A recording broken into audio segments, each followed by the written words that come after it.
Alors donc, après ces quelques rappels sur la récursion, on va s'intéresser à la récursivité terminale. Parce qu'à un moment ou un autre, en OCaml, vous aurez besoin de faire une boucle infinie. Sauf qu'on vient de le voir, si on fait une boucle infinie, la stack elle va grandir, on va faire un dépassement du pile d'exécution et notre programme va misérablement cracher.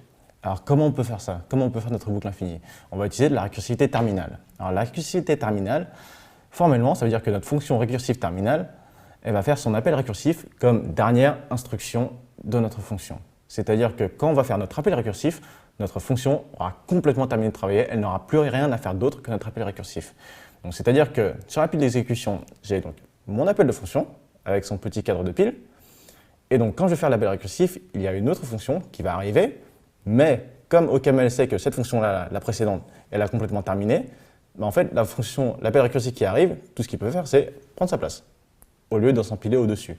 Et du coup, on peut donc continuer à boucler à l'infini tant qu'on a de la récursivité terminale et la stack ne va pas grandir du tout. Et on arrive donc au même niveau de performance qu'une boucle en C. Donc un petit exemple pour regarder ça. Donc vous voyez donc notre bonne vieille factorielle, vous la connaissez. Alors la factorielle de n, bon voilà. Mais on regarde un petit peu l'appel récursif. Alors il y a un appel récursif, très bien, mais ce n'est pas tout ce qu'elle renvoie.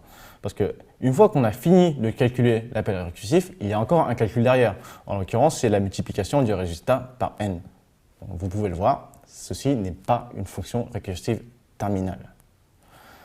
En l'occurrence, on va voir un autre exemple qui lui est récursif terminal, et je voudrais qu'on le regarde ensemble. Alors, is odd, est-ce qu'un nombre est impair? Alors, si un nombre est négatif, on essaie avec l'opposé, pour des raisons de praticité.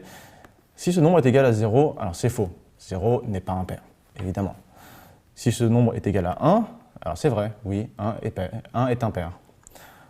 Mais si on n'a ni 0 ni 1, on va essayer avec n-2. Et on va descendre de 2 en 2 jusqu'à arriver soit à 0, soit à 1, logiquement.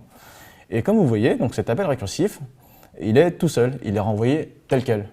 Ce qui veut dire que pour OCaml, ceci est une fonction récursive terminale. Vous le voyez bien, une fois qu'on a fait l'appel récursif, en fait, il n'y a plus rien à faire. On va essayer de compiler cet exemple. Alors, donc, hop, je le compile. Et est-ce que 3, c'est impair? Oui.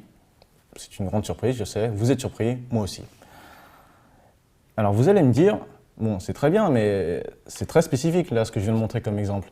Comment est-ce qu'on peut rendre n'importe quelle fonction récursive terminale? Alors déjà, il faut savoir que théoriquement, toute fonction n'est pas forcément récursive terminale. Il y a des fonctions qui ne peuvent pas l'être, mais il y a quand même une technique qui est assez courante pour rendre une fonction récursive terminale. Je vais vous la montrer, c'est la technique de l'accumulateur. Donc on reprend notre factoriel et on va essayer de l'implémenter en récursive terminale avec un accumulateur. Alors donc, je vais utiliser une définition interne, qui est donc ma factorielle auxiliaire, qui va prendre deux arguments cette fois, qui est donc n, le même n que vous utilisez pour la factorielle, et l'accumulateur. Alors l'accumulateur, c'est quoi? L'accumulateur, c'est le résultat final de la fonction récursive que l'on construit au fur et à mesure des récursions.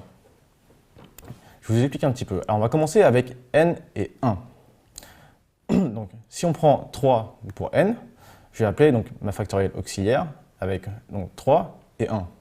Donc j'arrive ici, pouf, et donc je rappelle ma factorielle auxiliaire avec 2 et n fois accumulateur, c'est-à-dire 3. Donc j'arrive avec 2 et 3 ici, pouf, j'arrive ici, donc j'arrive donc avec un 1 ici, et ici 2 fois 3, 6. Et donc pouf, appel final. Une fois que j'ai fini, qu'est-ce que je vais renvoyer? Je vais renvoyer le résultat que j'ai construit au fur et à mesure, donc l'accumulateur lui-même, en l'occurrence 6. Vous voyez ce que je veux dire? Alors, on essaie de compiler cet exemple. Hop. Et la factorielle de 4, c'est 24. C'est une grande surprise. Et voilà, je ne vous apprends pas grand-chose. Et donc, c'est tout pour moi pour la récursion terminale. Ensuite, on va regarder la récursion mutuelle. À dans quelques secondes.